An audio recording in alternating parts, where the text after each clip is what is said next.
After the President Ramaphosa's last family meeting on December the 28th, where he announced that South Africa would be returning to level 3 lockdown regulations, the happiness index immediately showed the joy of Christmas quickly dissipating.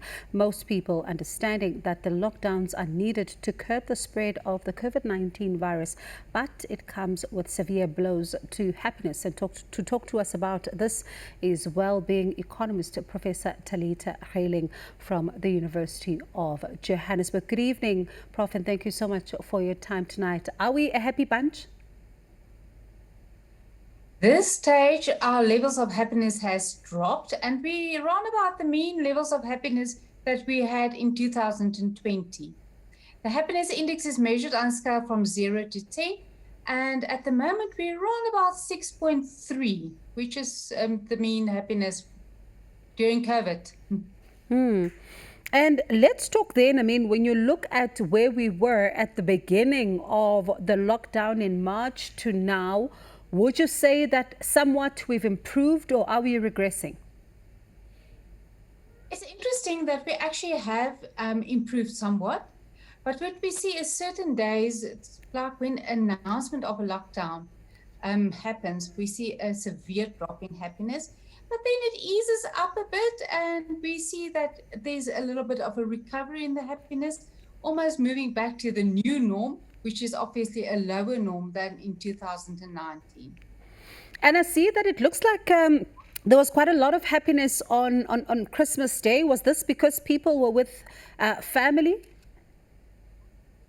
We find that in South Africa, there's different patterns, and we find that most of your public holidays, it doesn't matter which one, we find a surge in happiness. A lot of more positive sentiment that we find on these days. Probably a lot of people wishing other people a Merry Christmas, so positive vibes. And then also the idea of spending time with your family. The social gathering side and social support for South Africans are very important and make a big contribution to their happiness.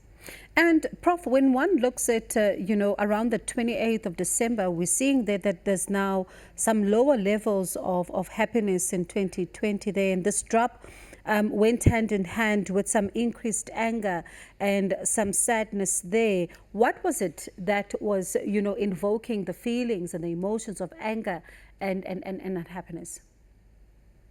Really interesting. As this measure is a real-time measure, so as the president will address the nation, you can see a movement in this index.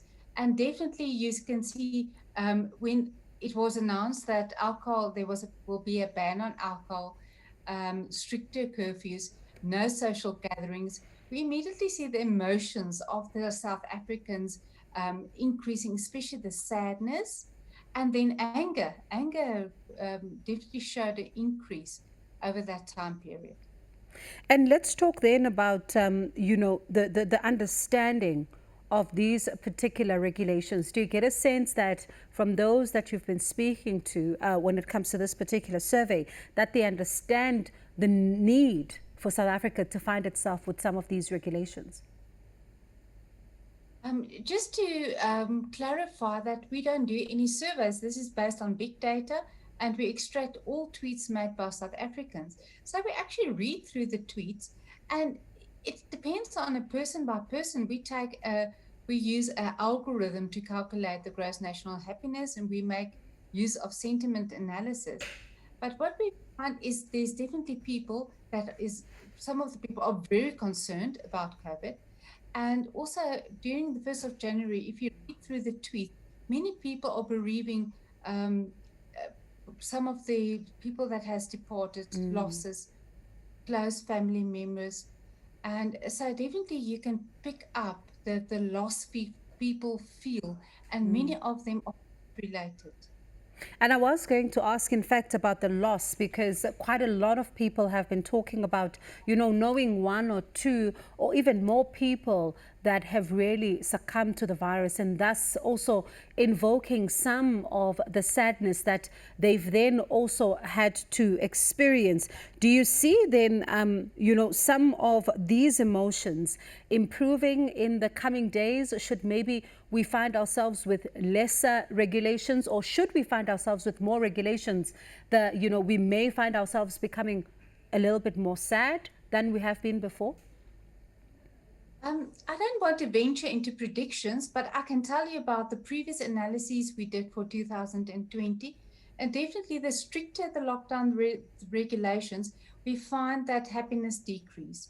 So it is due to various things. And we also pick up a lot of people, it's loneliness and sadness and depression, anxiety. And those emotions increases with lockdown. And a lot of it is got to do with social relationships, which is then lacking. So from previous analyses, we definitely see increased lockdowns decreases happiness and increases depression and anxiety.